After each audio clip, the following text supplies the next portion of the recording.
Everyone. Welcome to Legally Invested, where we talk about all things IP and how businesses are utilizing their intellectual property to create incredible opportunities, protect their businesses, and also build the life of their dreams. Today's topic is Adidas in the Metaverse and what that actually signals to the fashion industry.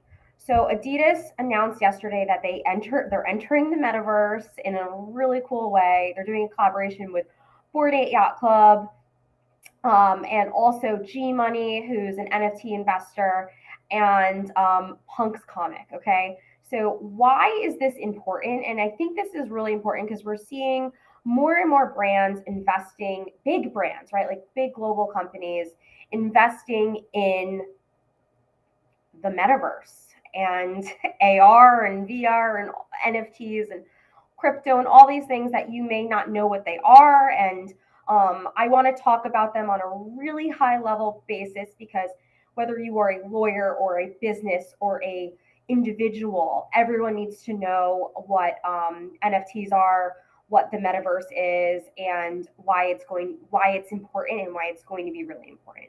So very high level, I just want to I like to start with the definition of AR, VR, and the metaverse. Okay, so AR is short for artificial intelligence, artificial reality.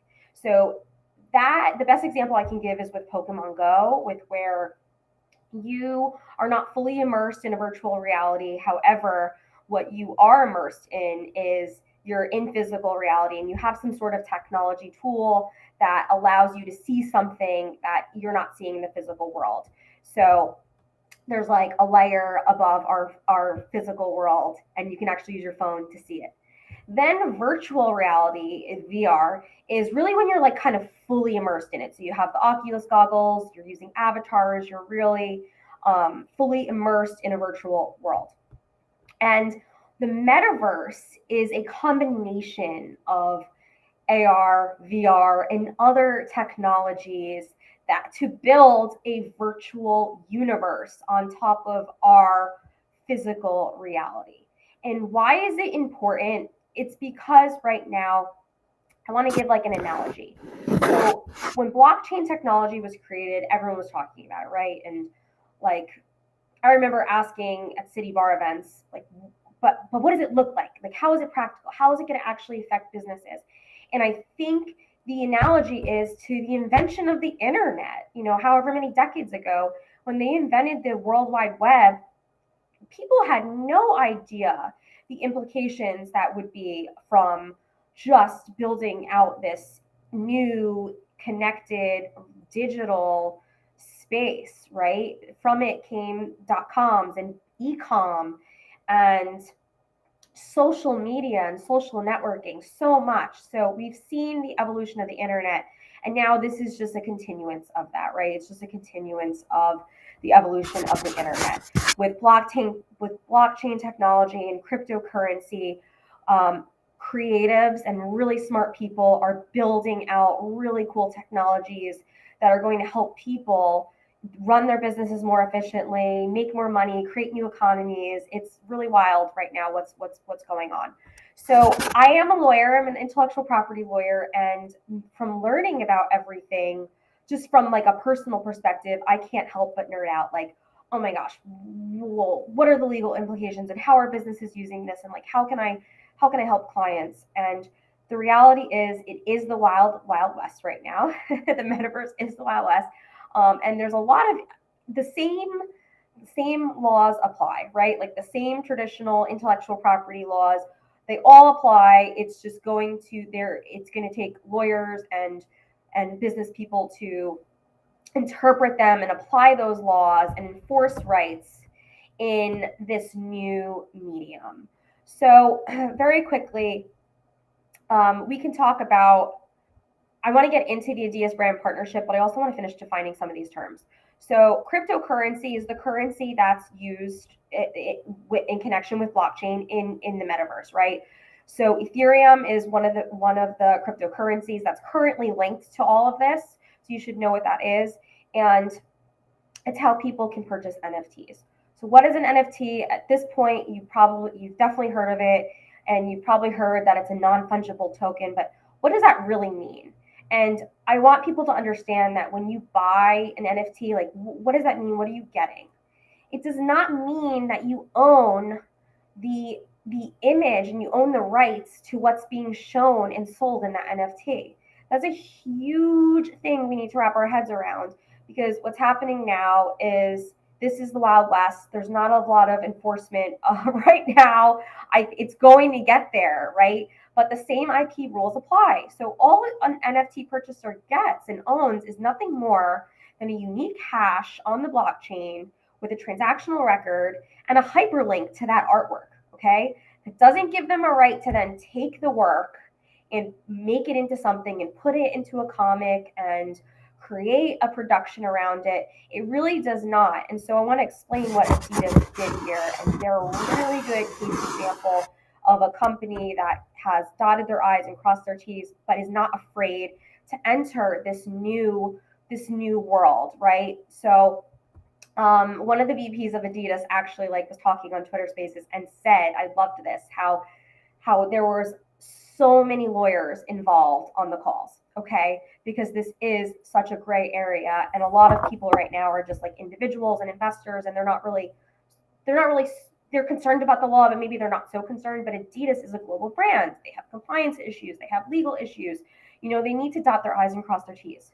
So with that, you'll see that the brand partnership between Adidas, Bored Yacht Club, and Punk Comics and G Money, what they did, it was Adidas actually announced a Metaverse partnership, and they bought an NFT, right? They bought a very coveted Bored Ape NFT, and so anyone can do that, right? Technically, anyone can do that right now. They're just selling for hundreds and hundreds of thousands of dollars. So, I'll explain why this is culturally relevant, but I want to keep on the Adidas case. So they bought the NFT, but that alone did not give them rights to do all these other things, right? Like to make the avatar and do a production. So they also likely had a separate agreement to cover their brand partnership, just like any other traditional businesses, right? Like if you're going to partner with a brand, you're going to have a brand agreement. You're going to set out the terms of the use and for how long, payment, royalties, all these things, right? So you have lawyers behind that. And that's really, really key here. I want everyone to understand that there was way more involved in this than the simple purchasing of a Bored Ape NFT.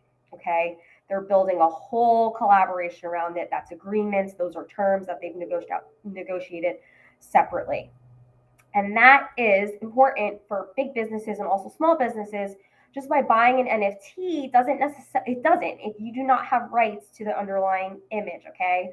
And that's important if you want to take your NFT and do something with it and create a work around it. The same copyright laws apply, right?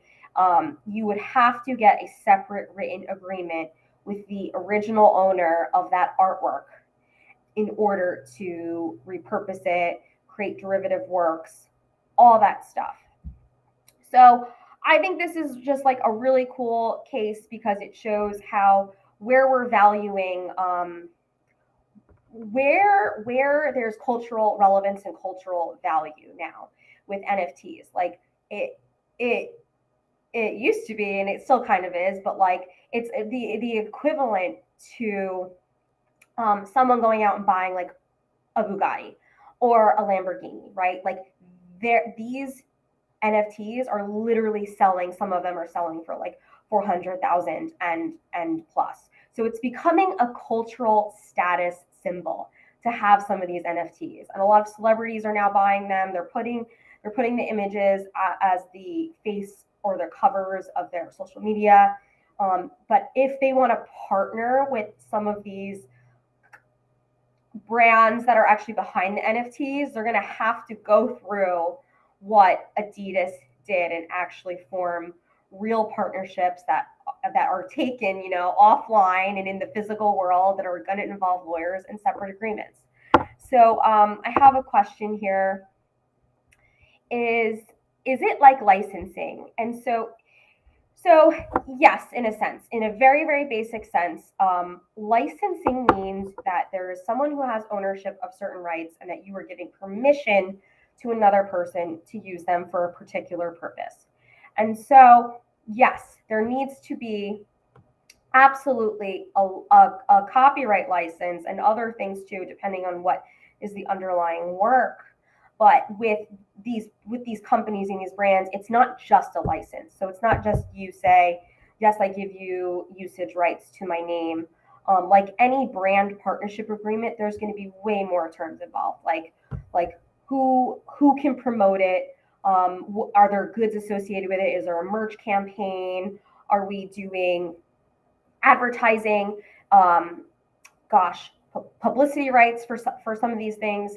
There's so much that goes into a partnership agreement that is not just only license, but in a nutshell, in a very fundamental way, the core permissions are a license. You do need to get permission, which is a license, from the original rights holder of the artwork to actually use whatever it was that you bought in the NFT, that underlying piece. That was a really high level, a really high level overview. Any of you guys, we're streaming live right now on LinkedIn and on Instagram, probably Facebook too. Anyone has questions, this is live. You can ask me. And then in the meantime, I want to give some examples of like how fashion companies are actually using this right now, or just companies in general. I think the fashion industry is like a really cool example because there's so much potential for it, right? Fashion, retail, these are industries that have struggled with physical product for over a decade now, right? Like I wrote a really big article on this, evaluating the past 10 years of retail. We had the boom of fast fashion and all of the supply chain and employment um, and ethical concerns that has raised. And then we have had the retail apocalypse where were shutting down, and so many businesses were going bankrupt. And then we had COVID that totally just forced people to be home, not go shop in physical, not even really needing to purchase physical goods, right? Because they were home. So there was this shift of everyone being online and being physically seen. So how has that created opportunities for some of these brands and businesses? And in like a really simple sense, just think about it. So now we're live right now. You're looking at me. I mean, I'm not physically in front of you. Like we are in the virtual world right now. Like we're in a metaverse, okay? So you're seeing me, you're interacting with me. And the way that brands can kind of use this in a sense is like if they start selling digital goods that may link to like filters. I'll just use like the filter analogy. Like we all know what filters are. You can go on Instagram and actually change the way you look through streaming, or on Zoom. I don't know if you do filters on Zoom, but there's definitely like a gradient filter. You can like make your face look more clear for those of you that didn't know. And it's going to be the same thing. Like, so this jacket that I'm wearing, I love this jacket, but at some point in time, like it's going to rip, it's going to get dirty, and it's a durable good. So imagine if you could buy virtual goods and just rather than rather than having to actually wear them, I could just show up in like a basic t-shirt and pop in front of the camera, and all of a sudden like put my filter on and I'm wearing like a really nice designer blazer. That is that's like a really practical thing, and we're definitely getting there. There's companies that are already doing this. Also, another huge way is with gaming. For those of you who have kids, I mean, your kids are literally living in the metaverse right now, all these different platforms. Um, all of them. And social media included, like that's how they're interacting with their peers and everyone. So there is this desire like, hey, I want to look good in front of people. I'm not physically in front of them, so I want to have nice clothes when people are seeing me virtually. I want to have nice accessories. That's the opportunities that are being created right now. These are businesses that are capitalizing on, I don't have the exact numbers in front of me, but the NFT metaverse, there's billions, if not trillions. This is a huge market right now. People are really getting in. It's still the wild, wild west. So I understand that people are like, how does this work? How does this relate to me? And I think for fashion companies, I've like kind of explained that it's right now it's going to be like people wanting virtual goods and you could sell them in some of these places where people need avatars. Yeah, April wrote, I've literally spent a lot of money on my kids' Fortnite clothing. And so it's how everything starts, right? Like at first social media was for young kids. And now if you're not on social media, I mean, I'm not going to take the time to explain to you why your business should be on social media. I'm taking the time to explain to you like why you should care about like social media 3.0, right? So for fashion, we understand, but also like content creators, right? And talent and brands and personal brands. I think that there's huge potential for this. So if you are building a community, like April, I know you're building a community, some of the people on here, there's going to be ways that you can create your own tokens. You're going to create your own NFTs. And then when people buy those NFTs, they're going to get access to either your content libraries or to you to coaching. Like there is it's has a lot of potential, and I would love to know if anyone is actually using it that way yet. But there are celebrities that are starting to use this. Tom Bilyeu does this. If you purchase some of his NFTs, you get access to certain services that he offers.